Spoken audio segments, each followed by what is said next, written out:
Tole baga nagaan nuftee balleessa miti maqaan kee. Tole baga nagaan na eegdan isinillee. Qacarrii yeroo darbe biiroon keenya baasee irratti milkooftee jirta baga gammadde. Hayyee guddaa galatooma darbuu kiyyaaf hedduu gammadeera garuu hojichi isaa maalidha irratti qacarame.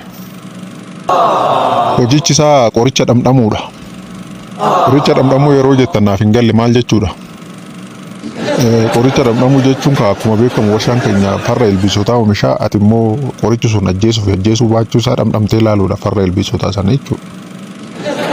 Bade kuni hafuura seexanaati haa waraannamu sitti ajjeesuudhaaf ijaale. Isiniyyuu ilbiisa ta'a waa'een isin hin dabarsin nyaatama asumatti na baasi biila gooti yaa waaqayyooti na baasi. Chiggaarii irra qacaramu si wayyuu jaale.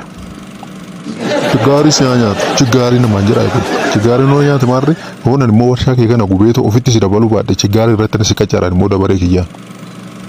Subscribe to my Bilbilli kee bilbilamaa jiran kaastu. Anaanaa bilbilaa jiranii rakkoon qabu hin haasofna akka nun jeegne faana. Mana eenyu si bilbila akkanatti deddeebisee ta'u. Maazarii deddeebisee naa dawwalaadha cireenya addu jedhee ta'u. Ammas maazarii si bilbilaa jiraare fidina laala bilbilichuma kana. Maal si godha silaa beekamaadha akka manaa dawwalan. Eega manaa si dawwalame kaasuma sodaatta. As kenneen da'u mittiin wal barame. Kan haati warraa kee manaa si dawwalta warra kiyya manaa naa dawwale jetta kun maayiwaaf hin jedhu. Maayiwaaf jira garuu faazarii akkasitti qabate bilbila kana isatu qabachaa ture kanaaf akkasitti seef ta'e.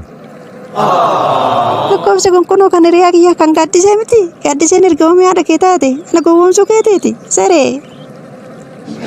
Dhiifama bakka lammaffaatti hin deebi'u. Ati lammaffaatti hin deebitan immoo gowwaadhas moo faanan tura. Gowwaa akka keetii barbaade gowwaa.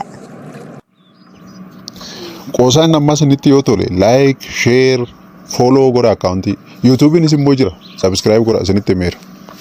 subscribe to my channel. Manni kireeffamu jira. Eeyyee jira kutaa meeqa barbaadde? Kutaa tokkoon barbaade gatiin isaa meeqa? Gatiin isaa qarshii 8,000. Si wajjiniin immoo kan hundi maalidhaan?